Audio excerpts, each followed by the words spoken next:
Perkenalkan, nama saya Simalas Gabriela Samosir dengan NIM 2021-31178. Di sini saya akan menjelaskan mengenai probabilistic reasoning over time. Next.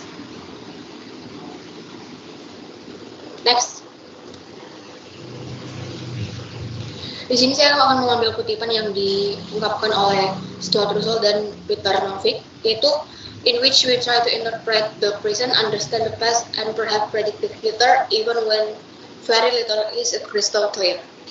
Dalam buku ini, Russell dan Novick membahas berbagai topik terkait kecerdasan buatan secara komprehensif. Mereka menyajikan pendekatan dalam mempelajari kecerdasan buatan, termasuk kalau yang akan saya bahas yaitu probabilistic reasoning over time. Bahasan ini membahas penggunaan probabilitas dalam penalaran dan pengambilan keputusan yang melibatkan aspek waktu. Disebutkan dalam buku yang saya akan jelaskan bahwa yang pertama itu agen akan mempertahankan sebuah kepercayaan yang mewakili keadaan dunia saat ini. Yang kedua, dari keadaan dan keyakinan dan model transmisi, agen dapat memprediksi bagaimana dunia akan berevolusi pada waktu berikutnya. Yang ketiga, dari persepsi yang diamati dan model sensor, agen dapat memperbarui keadaan keyakinan.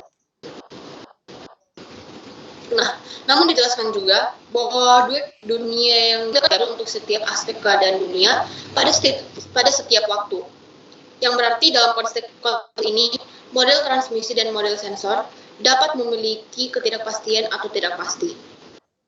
Hal ini dikarenakan model transmisi menggambarkan distribusi probabilitas variabel pada waktu T dengan mempertimbangkan keadaan dunia pada waktu-waktu sebelumnya. Ini berarti perubahan keadaan dari waktu ke waktu tidak dapat diprediksi dengan pasti, tetapi ditentukan berdasarkan distribusi probabilitas yang mencerminkan ketidakpastian, sedangkan model sensor digambarkan probabilistis setiap persepsi pada waktu T. Next. Oke, di sini saya akan membahas mengenai time and uncertainty. Time and uncertainty ini maksudnya adalah waktu dan ketidakpastian. Dalam banyak masalah dunia nyata, keadaan dan kejadian tidak hanya bergantung pada informasi saat ini, tetapi juga pada perubahan dan perkembangan seiring waktu. Dalam konteks ini, ketidakpastian memainkan peran penting karena kita tidak selalu memiliki informasi lengkap atau pasti tentang apa yang akan terjadi pada masa depan. Oleh karena itu, pendekatan probabilistik digunakan untuk memodelkan ketidakpastian ini, melibatkan penggunaan probabilitas menentukan kemungkinan hasil yang berbeda dan menghasilkan perkiraan yang lebih akurat dengan pertimbangan data historis dan perkembangan masa lalu. Next.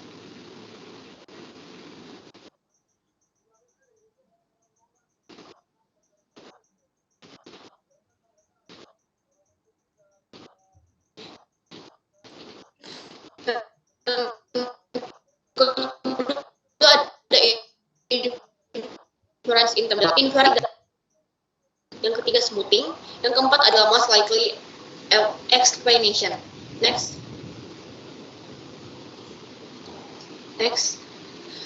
Yang selanjutnya adalah mengenai hidden Markov model. Hidden Markov model atau HMM adalah model probabilistik temporal yang digunakan untuk menggambarkan sistem di mana keadaan tidak dapat dimantau secara langsung, tetapi dapat dilihat melalui serangkaian observasi atau bukti. Next. Selanjutnya ada Kalman filter. Metode ini dikembangkan oleh Rudolf E. Kalman dan sangat berguna untuk memperoleh perkiraan yang optimal dari keadaan suatu sistem berdasarkan pengamatan yang tidak lengkap atau terganggu oleh noise.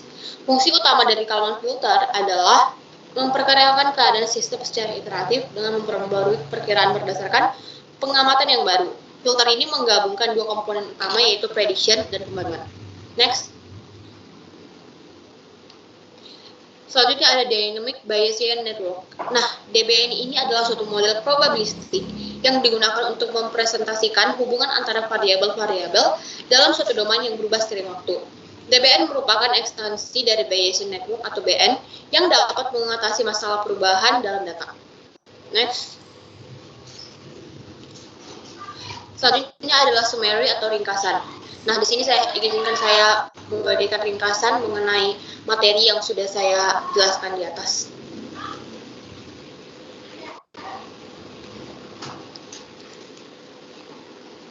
Yang pertama, Yang pertama yaitu representasi proses temporal. Proses temporal diwakili dengan menggunakan satu set of variabel yang acak mempresentasikan keadaan pada setiap titik waktu.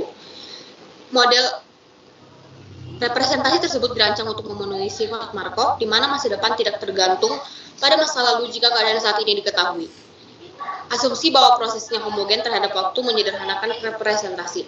Selanjutnya, model probabilitas temporal. Model probabilitas temporal terdiri dari model transmisi yang menggambarkan evolusi keadaan dari waktu ke waktu, dan model sensor yang menggambarkan proses pengamatan atau pengukuran.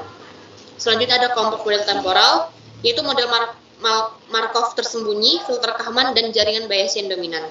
Selanjutnya ada inferensi tepat dan aproksimasi. Dalam kasus umum, inferensi yang tepat dengan banyak variabel keadaan sulit dilakukan.